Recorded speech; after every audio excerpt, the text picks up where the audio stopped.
You know, this is the all-new Toyota CHR. You guys remember the old design didn't look that great. Well, now it looks a lot better. Now here's the front. This thing has around 223 horsepower. And it takes around 7.9 seconds from 0 to 100 kilometers per hour, which is pretty nice.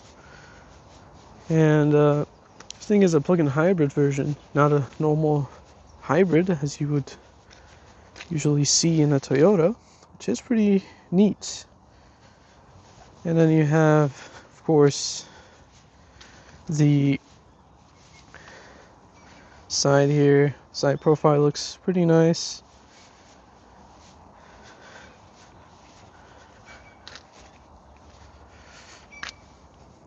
Now let's jump into it and see what the driver's side looks like. It's actually not too bad if you ask me.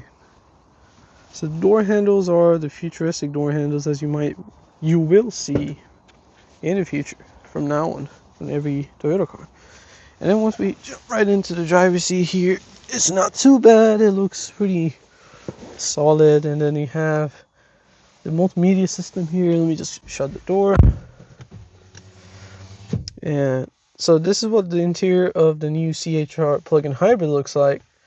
It's a pretty solid interior. You got the driver dash in digital mode. You have the steering wheel, which is pretty solid. You have a bunch of controls here. Now this is the executive, but it doesn't have the few of those smart things. Now it does have the blind spot monitor, but no 360 view camera.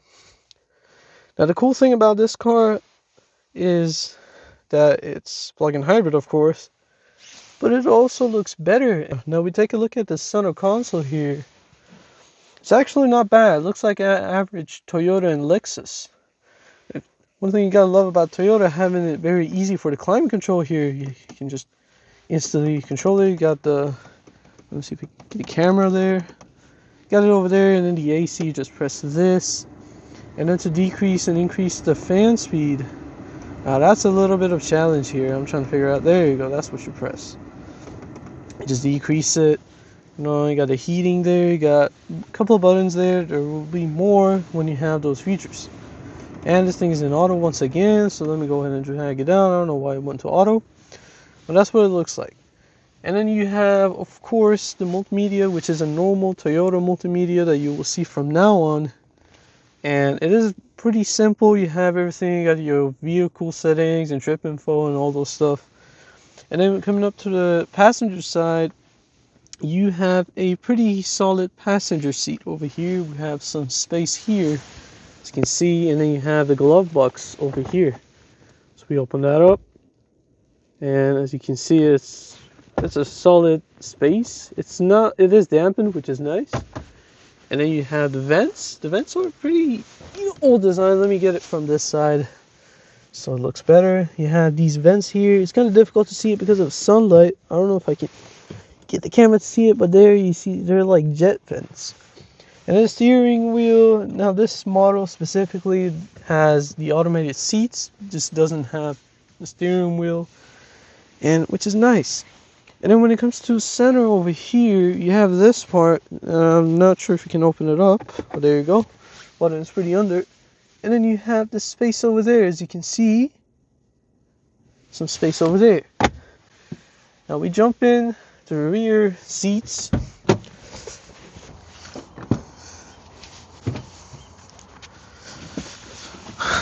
Ooh, it was a little tight. Not too tight, not too bad. Jumping into the rear seats are not too bad. You know, the seat is adjusted to my height, and I am somewhere around 177 centimeters tall, which is equivalent to 5'7", 8". So this is what it looks like. And like I said, this doesn't have all the features. It doesn't have rear heated seats, which is kind of weird. And then you have these small rear seat windows. They're not too big. Looks pretty average. Not too different from any other car. And then there are absolutely no cup holders in the middle, which is concerning. No cup holders. Well, I mean, you do have them on the side there, on the doors, which is, I guess, acceptable, you know. But I guess that's cool. Let's jump into the trunk. I mean, we're not gonna jump into it, but let's go take a look at the trunk. All right, so let's jump into the trunk. I'll open it up. The trunk doesn't look too much different. It has a reasonable size, I guess, for how small this car is in general. Have some space for the charging cables down there. And then you have, of course, a port over here in case you want to use something. As an example, I don't know really. Say you want to you're traveling, want some tea or coffee, you can do it here. Not too bad, not too crazy. It works, I guess. It's not a bad car.